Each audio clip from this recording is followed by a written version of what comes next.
Santa Lucia School, na Norte, por vários anos, está confrontando diferentes problemas. Tem a situação de infraestrutura, mas também tem a situação de stof de bina e veld e caminho de terra para trás da escola. A situação aqui está ocasionando cada vez seja docente ou aluno está vira malo.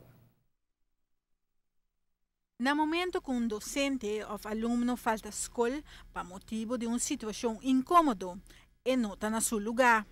Nós chegamos num ponto que nós está protestar e também esse povo conhece o problema de Santa Lucia School, passou nunca Santa Lucia School sali dilante ou na público com o problema aqui, sempre uma curva para meio de diálogo, para meio de resumo, mandando a diferentes instâncias para explicar os problemas e pedir assistência. A gente chega assim, leu que junto com o time nós decidimos que para uma hora nós está para o trabalho e para mostrar-nos mal contento com a situação. A situação está crítica. O edifício não está adequado mais para a segurança de turmucha e docente. O dak, mas não é o mais soro, bandi para norte tem capel, pida dak puntig, e esse nunca vai direito corretamente, consequência está que hora a jobe, a está llena de 2 de classe. E coluna que aguanta hanchi de dak banda de para norte escola também está quase full putri, pois nunca na hora reemplaçar. Não há discordo tapar e lápis com ferro.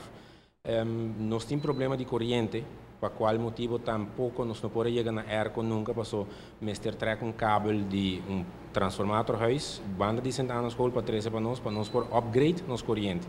E se nós não tínhamos aí, nós não podemos chegar na airco. Passou dia solução que lo por ajuda nós tá se escola por ganhar erco e essa aqui dentro nos casos não tá luxo pero necessidade passou não por eliminar o velho de bala bandi para riba de nos escola tá velho que existia basta anos e se não eliminar stof também queda bem unless que botar com outra alternativa para lantar curar basta alto que lo por quebrar stof.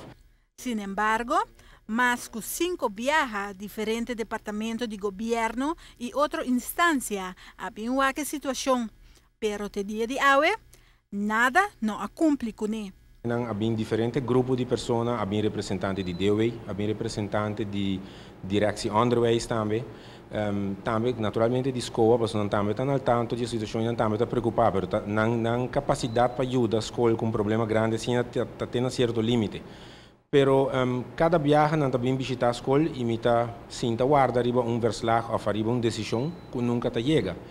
Então, me está assumindo sim, casualmente ano passado em maio, a outra neto ano, me agora acercado de empregado de DOE, ele avisou-me que a petição de ministro, que está pedindo para mostrar uma lista de pontos que nos escolta deal com o dia. Me atraí-me que sama mail PMS dia ou 2 dias depois. Pero te dia já eu não há uma reação nisso não a receber ou se tem ação lo hora tomar ibaje que men nenhum gente de departamento não concerni não por visa que de parte de Santa Lucia School nós não acercam e põem na altura que nós está deal com certa quantidade de problema não que está afetar ensinança e que está afetando nos muito na escola. Para a TV Canal G5, a mim te fara Boekhout. A escola tem 75 anos de existência e ainda não tem gemsal. A cabeçada está consciente que não pode direito ter o problema de solo viaje, mas o que por aliviar a situação para muitos não vira menos malo da situação de stof que a escola está confrontando com ele. Aunque o desejo está queda para a escola uma renovação completa.